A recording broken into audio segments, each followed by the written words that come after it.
Sir మొన్నటి వరకు కూడా ప్రశాంత్ కిషోర్ ఇటు తెలుగుదేశం తరపున వ్యూహకర్తగా వ్యవహరిస్తున్నాడు అన్న వార్తలైతే బలంగా వినిపించాయి. అయితే ఇప్పుడు ప్రశాంత్ కిషోర్ చంద్రబాబు గారికి షాక్ ఇచ్చారు అన్న వార్తలు కూడా వైరల్ అవుతున్నాయి. మరి ఆయన వ్యూహకర్తగా ఉన్నట్టా అసలు లేనట్టా? మరి మీ ఒపీనియన్ దీనిపైన? యాహ్! అంటే మొన్న లాస్ట్ మంత్ ఆయన ప్రశాంత్ కిషోర్ విజయవాడ వచ్చి చంద్రబాబు గారితో దాదాపు 3 గంటల పాటు భేటీ అయ్యి మళ్ళీ ప్రత్యేక విమానంలో వచ్చాడు. ప్రత్యేక విమానంలో వెళ్ళిపోయాడు. సో ఆయనని లోకేష్ తీసుకురావడం అవంతా చూస్తే ఏమనిపించిందంటే అందరికీ మళ్ళీ ప్రశాంత్ కిషోర్ ఇటు తెలుగుదేశం తరపున వ్యూహకర్తగా వ్యవహరించబోతున్నాడు అన్న ఒక న్యూస్ బయటకు వచ్చింది. ఎందుకంటే లాస్ట్ ఎలక్షన్లప్పుడేమో జగన్ తరపున ఆయన పనిచేశాడు. అంటే గత కొంతకాలం నుంచి ప్రశాంత్ కిషోర్ని తెలుగుదేశం కోసం పనిచేయించడానికి ట్రై చేస్తున్నట్టు తెలిసింది. అందుకనే ఆంధ్రజ్యోతి లాంటి వాళ్ళు కూడా జగన్ని చీకొట్టిన ప్రశాంత్ కిషోర్ని ఇతను గెలిపించి తప్పు చేశాను అంటున్నాడు. ఇలా రకరకాలుగా చెబుతున్నట్టుగా వార్తలు వచ్చాయి.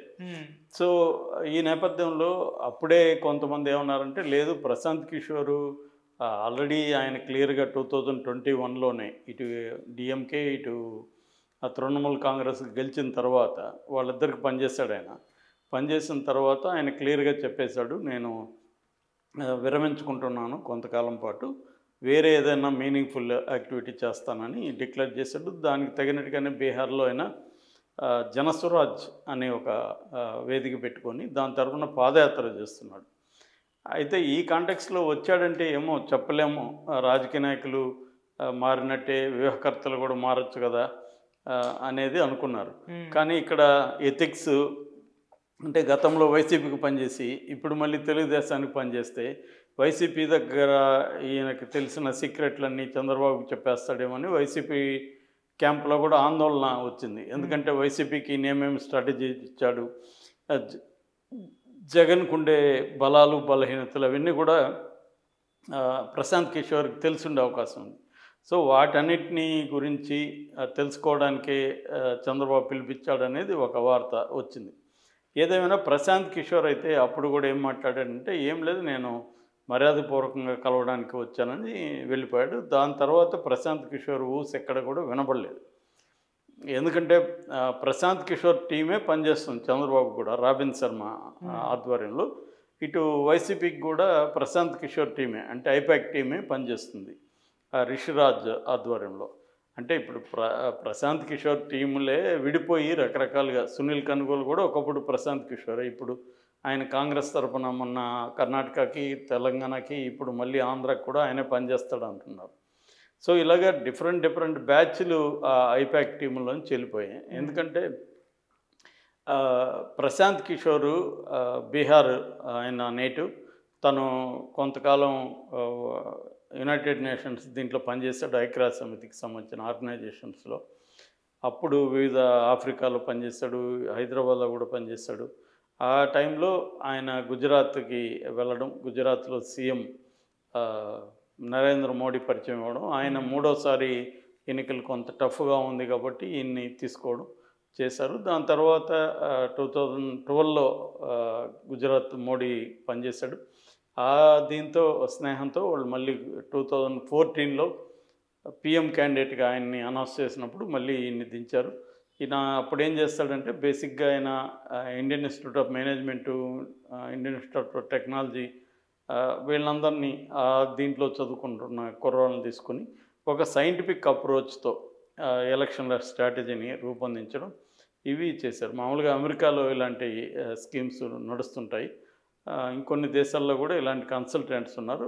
ఇండియాలో ఒక రకంగా ఫస్ట్ ఇదే అని చెప్పచ్చు. సిటిజన్స్ ఫర్ అకౌంటబుల్ గవర్నెన్స్ అని సిఏజీ అని ఒకటి స్థాపించి ఈ టీమ్స్ని తీసుకొని చేశాడు. పెద్ద ఎత్తున డబ్బులు కూడా దానికోసం అప్పట్లోనే 300 కోట్ల పైన ఖర్చు పెట్టారని చెప్తారు. సో చాయ్ పే చర్చ కానీ, తర్వాత రన్ ఫర్ యూనిటీ కానీ, 3D ర్యాలీ ఇలాంటివి అనేకం రూపొందించడం. తర్వాత సోషల్ మీడియాను కూడా అప్పటి వరకు ఎవరు ఇలా ఉపయోగించలేదు. సో ప్రశాంత్ కిషోర్ ఉపయోగించాడు అన్నమాట. సో దాంట్లో బీజేపీ ఎంత సక్సెస్ఫుల్గా అధికారంలోకి వచ్చిందో చూసాము. దాని తర్వాత ఇతను ఒక్కసారిగా పాపులర్ అయిపోయాడు. దాని తర్వాత ఐపాక్ పెట్టాడు, ఇండియన్ పొలిటికల్ యాక్షన్ కమిటీ అని. సో దాని తర్వాత ఇంకా దాదాపు చాలా బీజేపీకి పనిచేయడంతో పాటు జేడీయూ అంటే జనతాదళ్ యునైటెడ్ దానికి పనిచేశాడు, కాంగ్రెస్కి పనిచేశాడు ఉత్తరప్రదేశ్లో. తర్వాత ఆప్ ఢిల్లీలో కేజ్రీవాల్కి పనిచేశాడు, వైఎస్ఆర్సీపీకి 2019లో పనిచేశాడు.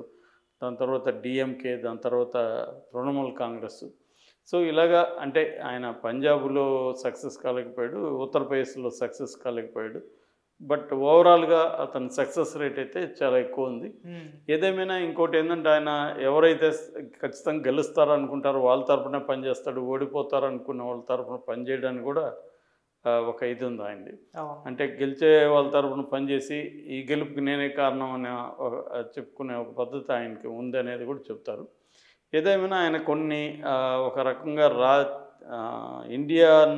ఇండియన్ పాలిటిక్స్లో ఒక కొత్త వ్యూహాల్ని ఎత్తుగడల్ని ఆయన ప్రవేశపెట్టాడు. ముఖ్యంగా ఎలక్షన్ పాలిటిక్స్ అంటారు కదా, ఎలక్షన్ చుట్టూ జరిగే వాటిల్లో ఆయన ఎట్లా ఇమేజ్ పెంచుకోవాలి, ఏంటి వ్యక్తులుగా ఎట్లా పెంచుకోవాలి, పార్టీగా ఎలా పెంచుకోవాలి, ఏ ఇంటర్వ్యూలో ప్రశ్నలు ఎలా ఇది చేయాలి, ఇదంతా ఒక సిస్టమేటిక్గా రావడం.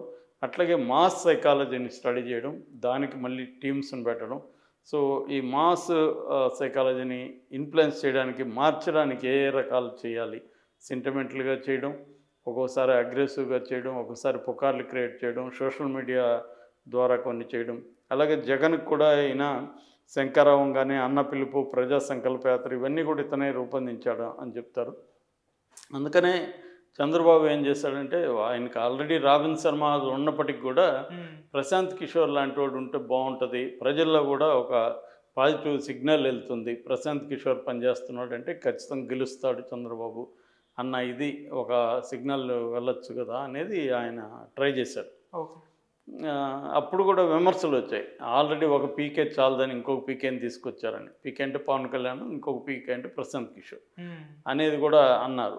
ఏదేమైనా చంద్రబాబు లాంటి ఆయన కూడా ఇలాంటి సిస్టమేటిక్గా చేయడం, టెక్నాలజీని ఉపయోగించుకోవడం అనేది చంద్రబాబు ఎప్పటి నుంచి చేస్తున్న పని. సో అందుకని ఆయన ఇతన్ని దించాలనుకున్నాడు. బట్ అప్పుడు కలిసి వెళ్ళిపోయినాక అప్పటి నుంచి ఏమి న్యూస్ లేదు. అయితే ఈరోజు మళ్ళీ వైరల్ అయింది ప్రశాంత్ కిషోర్ది. అదేంటంటే ఆయన ఒక హిందీ ఛానల్కి ఇంటర్వ్యూ ఇచ్చాడు. ఆ ఇంటర్వ్యూలో ముఖ్యంగా అంటే జన్ స్వరాజ్ యాత్రలో భాగంగా ఆయన ఇంటర్వ్యూ ఇచ్చినప్పుడు ఆయన అడిగారు, ఇటీవల మీరు చంద్రబాబును కలిశారు కదా, ఏంటి మళ్ళీ పనిచేస్తున్నారంటే, లేదు నేను పని చేయట్లేదు, నేను ముందే చెప్పాను కదా, నేను పొలిటికల్ స్ట్రాటజిస్ట్గా పనిచేయను. బట్ మరి ఎందుకు చంద్రబాబును కలిశారంటే, నాకు ఆయనకు కామన్ ఫ్రెండ్ ఉన్నారు, ఆయన చాలా బిగ్ షాట్ పొలిటికల్గా, ఆయన ప్రెజర్ చేశాడు తీవ్రంగా, ఒక్కసారన్నా వచ్చి కలువు అని ప్రెజర్ చేస్తే నేను ఒకసారి కలవాల్సి వచ్చింది అనేది అతను. అంతేగాని నేనేం పని చేయట్లేదు అనేది. ఇది చంద్రబాబు షాక్ అని ఇవాళ చాలా అంటే ప్రో వైసీపీ పత్రికలు కావచ్చు, మీడియా కావచ్చు రాస్తుంది. ఏంటంటే ఇప్పుడు ఏం జరిగినా చిన్న చీమ చిటుక్కుమన్నా అది పెద్ద భూతార్థంలో చూపించడం అనేది ఇప్పుడు ఇరువైపులా మీడియా, వైసీపీ మీడియా కావచ్చు, ఇటు తెలుగుదేశం మీడియా కానీ చేసే పని. అంటే ఇప్పుడు ఇటు తెలుగుదేశం మీడియా ఏమో షర్మిలాని పెద్ద ఎత్తున లేపుతుంది, ఆమెతో అక్కడ కంప్లీట్గా చేంజ్ అయిపోతుంది పాలిటిక్స్ అన్నట్టుగా. అదే యాంగిల్లో చంద్రబాబుకి ఏం జరిగినా కూడా వైసీపీ మీడియా పెద్ద ఎత్తున లేపుతుంది. నిజానికి ఇతను ఆల్రెడీ రాడనే విషయం మనకు అందరికీ అర్థమైపోయింది గతం వచ్చిపోయినప్పుడే. ఇప్పుడేం కొత్తగా కొత్తగా ఏంటంటే అతనే నోటి వెంట క్లారిఫికేషన్ వచ్చింది, నేను పని చేయట్లేదని. అంతకంటే ఏం చెప్పాడు అతను, నేను పని చేయట్లేదు, నేను ఆల్రెడీ స్ట్రాటజిస్ట్గా